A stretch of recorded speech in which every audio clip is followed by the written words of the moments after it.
मैं जब गुजरात में भारतीय जनता पार्टी से नया नया आया था, संगठन के कार्य की जिम्मेवारी मुझे मिली थी, तो हर बार हम आदरणीय कुशाभाऊ ठाकरे को याद करते थे। मध्य प्रदेश में कुशाभाऊ ठाकरे ने काम कैसे खड़ा किया, एक एक कार्यकर्ता को कैसे उन्होंने सजाया संवारा, ये सारी चीजें हम सुनते थे और सीखते थे। ये मध्य प्रदेश आज जो कुछ भी है, कुशाभाऊ ठाकरे जैसे, राजमाता विजया राजे सिंधिया जैसे लक्षावधि अनेक अनेक कार्यकर्ताओं ने 2-2, 3-3 पीढ़ी इसमें खपा दी है और तब जाकर के वटवृक्ष तैयार हुआ। ये सच्चे अर्थ में कार्यकर्ताओं की पार्टी। मध्य प्रदेश का पूरा नेतृत्व भी कार्यकर्ता की परंपरा से पनपा हुआ नेतृत्व है, उस कसौटी से निकला हुआ नेतृत्व है, और यही हमारी सबसे बड़ी अमानत है, यही हमारी सबसे बड़ी पूंजी है। और इसलिए मैं भारतीय जनता पार्टी मध्य प्रदेश संगठन को, मध्य प्रदेश के कार्यकर्ताओं को और कुशाभाऊ ठाकरे से जमाने से लेकर के अब तक जो महान परंपरा चली है, जो महान विरासत हमारे पास है, उन सबका गौरवगान करता हूं, उनका अभिनंदन करता हूं।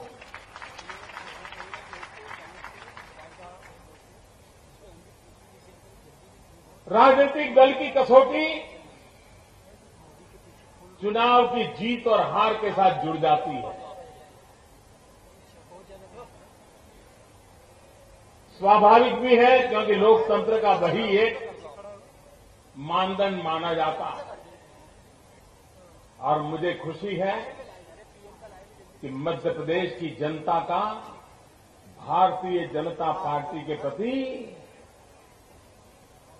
दिन रात विश्वास बढ़ता ही चला जा रहा है, बढ़ता ही चला जा रहा है, और लगातार एक के बाद एक चुनाव जीतते चले जा रहे हैं। मैं इस विश्वास के लिए मध्य प्रदेश की जनता को नमन करता हूं, और हम पर जो भरोसा रखा है, चाहे हम पंचायत में हो या पार्लियामेंट में हो, हम जनता जनार्दन के विश्वास को पूरा करने में कोई कसर नहीं छोड़ेंगे।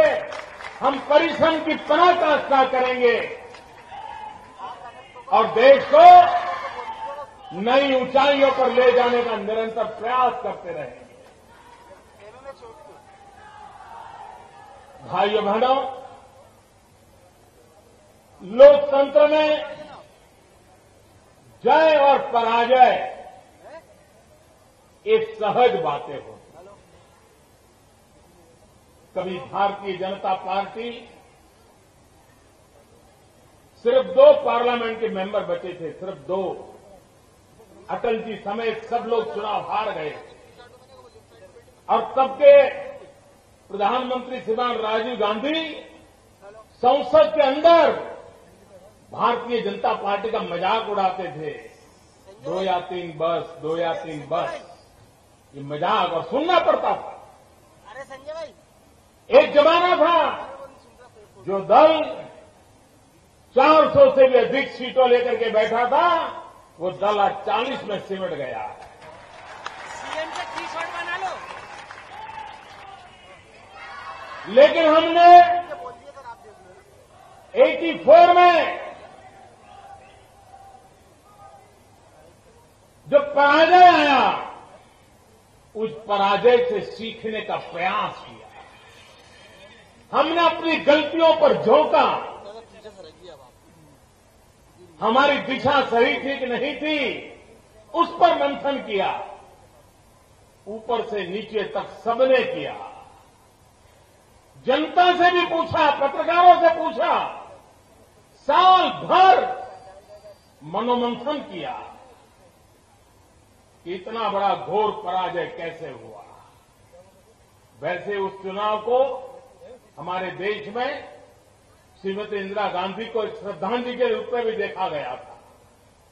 लेकिन उसके बावजूद भी हमने औरों को दोष नहीं दिया, औरों की आलोचना नहीं की। हमने भीतर झोंक करके अपनी कमियों को दूर करने का प्रयास किया। और आज स्थिति ऐसी है, 30 साल के बाद देश की जनता ने पूर्ण बहुमत वाली सरकार देश को दी।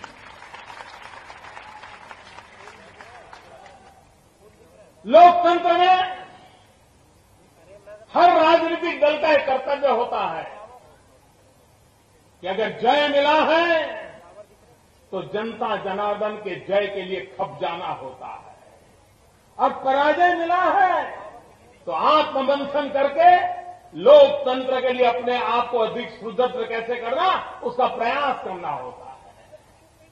लेकिन मेरे भाइयों बहनों, आज मुझे मध्य प्रदेश की जनता के सामने कहना पड़ रहा है कि संसद का सत्र, जिसका सत्रावसान हमने नहीं किया था, इस आशा में नहीं किया था कि विरोधी दल देश की आशा आकांक्षाओं को समझेंगे। जनता जनार्दन ने जो निर्णय किया है उसको सर आंखों पर चढ़ाएंगे। अगर जनता ने पराजित किया है तो 5 साल तक जिसको विजय मिला है उस विजय का हम आदर और सत्कार करेंगे। लेकिन और बाद में हम आशा करते थे कुछ दिन के बाद जरा माहौल शांत होगा तो संसद चल पड़ेगी, देश के सामान्य मानवी के काम आने वाले जो महत्वपूर्ण निर्णय अटके पड़े हैं वो निर्णय हो जाएंगे। लगातार पिछले दिनों हमारे मंत्रिपरिषद के सीनियर मंत्री विरोधी दलों के साथ बात करते रहे। करीब करीब सभी दल इस बात से सहमत हुए कि संसद भी चलनी चाहिए, निर्णय भी आगे बढ़ने चाहिए। लेकिन एक है कि जो मानता नहीं।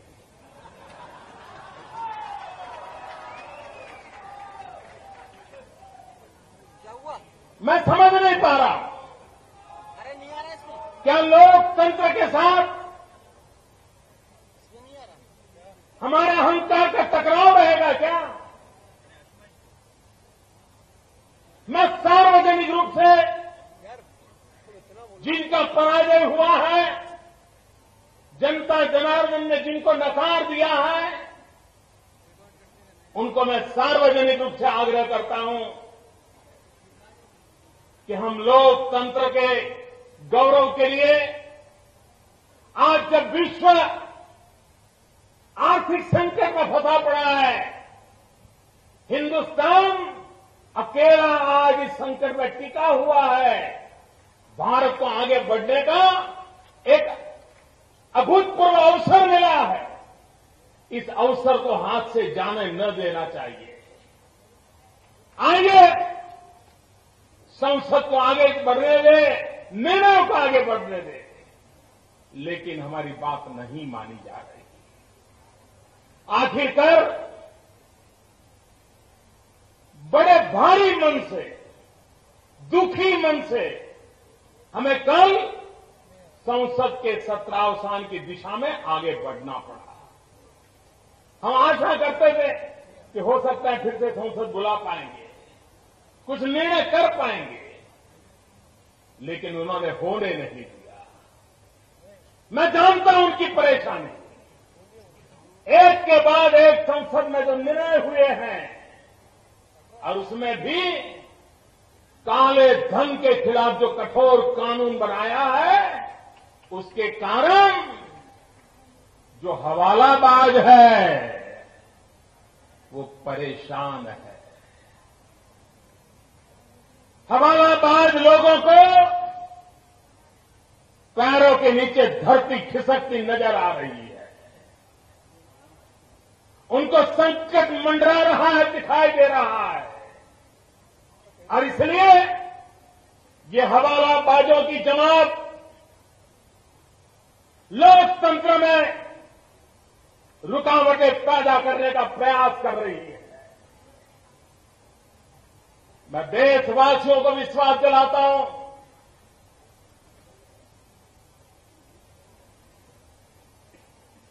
हम लोकतंत्र की मर्यादाओं का पालन करते हुए जनता जनार्दन की आशा आकांक्षाओं को पूर्ण करने में कोई कमी नहीं रहने देंगे। कोई रुकावटें आएगी तो रुकावटों का पार करने का रास्ता खोजते रहेंगे। विकास के लिए हमने अनेक अहम कदम उठाए और ये सरकार ऐसी है कि जिन योजनाओं की बात करती है उसकी योजनाओं को लागू करने का रोडमैप के साथ आती है। सिर्फ कानून बना देना, उद्घाटन के फीते काट देना, दिए जला देना, वहां पर अटकने वाली ये सरकार नहीं, उसको घर घर तक पहुंचा करके लागू करने के लिए प्रयास करने वाली सरकार।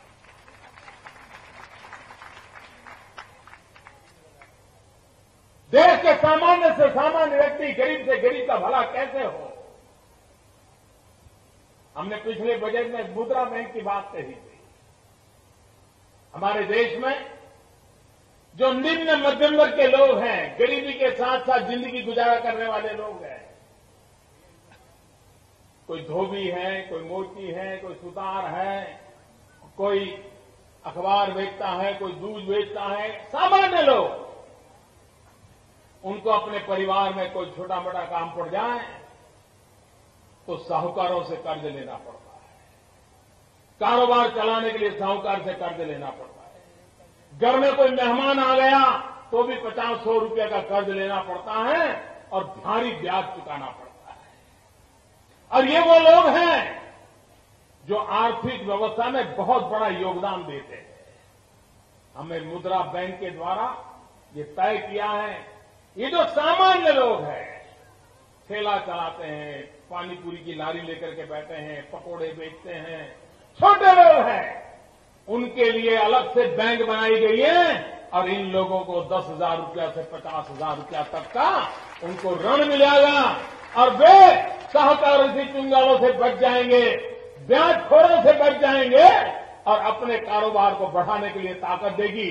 और इन लोगों की ताकत है कि उनका कारोबार थोड़ा बढ़े तो एकाध दो लोगों को रोजगार दे देते हैं। रोजगार देने की सबसे बड़ी ताकत इन छोटे छोटे कारोबारियों के हाथ में होती है। उनको ताकत देने का बड़ा काम इन मुद्रा बैंक के द्वारा हमने हाथ में लिया है। प्रधानमंत्री जनधन योजना, लोगों को लगता था कि सिर्फ बैंक के खाते खोलने से क्या होता है। क्या होता है मैं बताता हूं।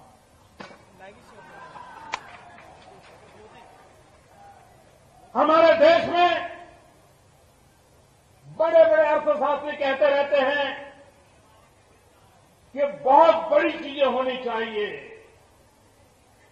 आश्चर्य हो ऐसी होनी चाहिए, धमाका हो ऐसी होनी चाहिए। ऐसा एक वर्ग है हमारे देश में,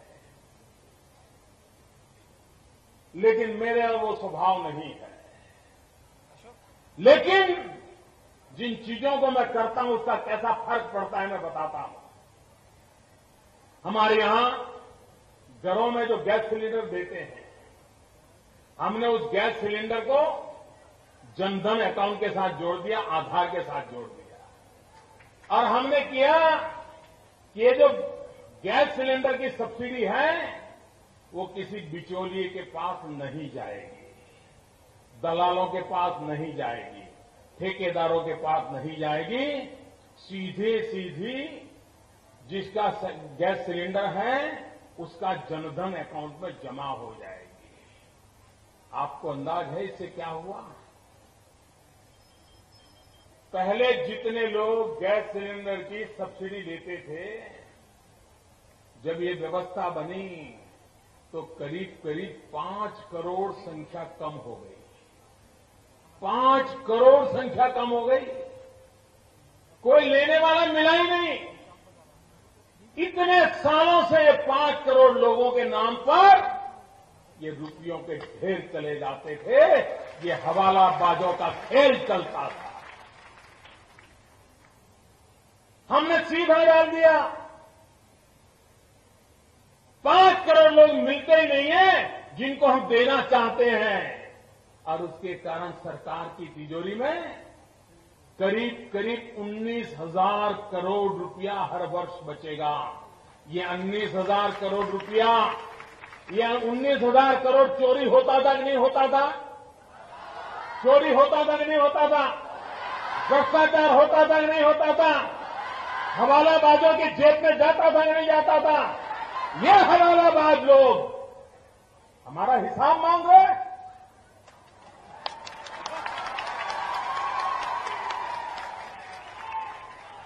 और इसलिए मेरे भाइयों बहनों,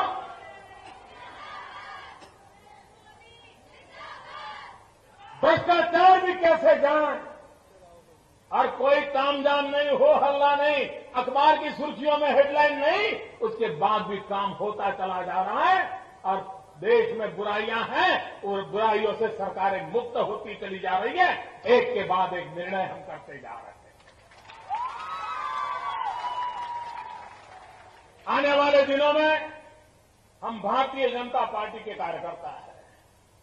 25 सितंबर पंडित दीनदयाल उपाध्याय जी की जन्म जयंती है। 2 अक्टूबर पूज्य महात्मा गांधी की जन्म जयंती है। क्या भारतीय जनता पार्टी के हम सभी कार्यकर्ता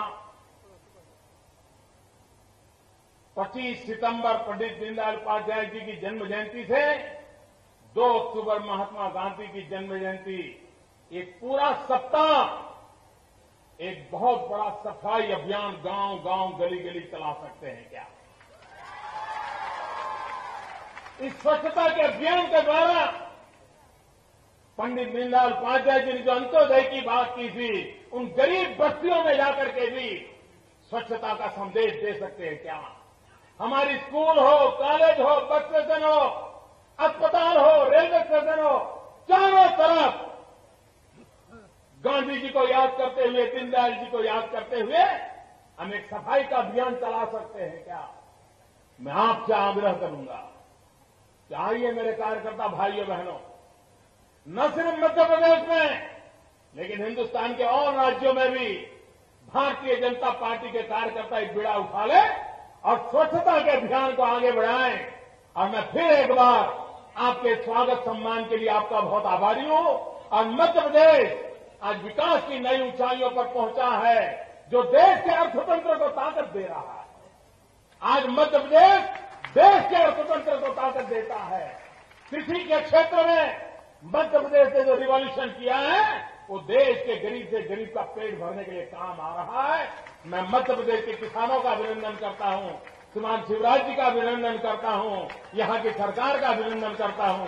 बहुत बहुत धन्यवाद।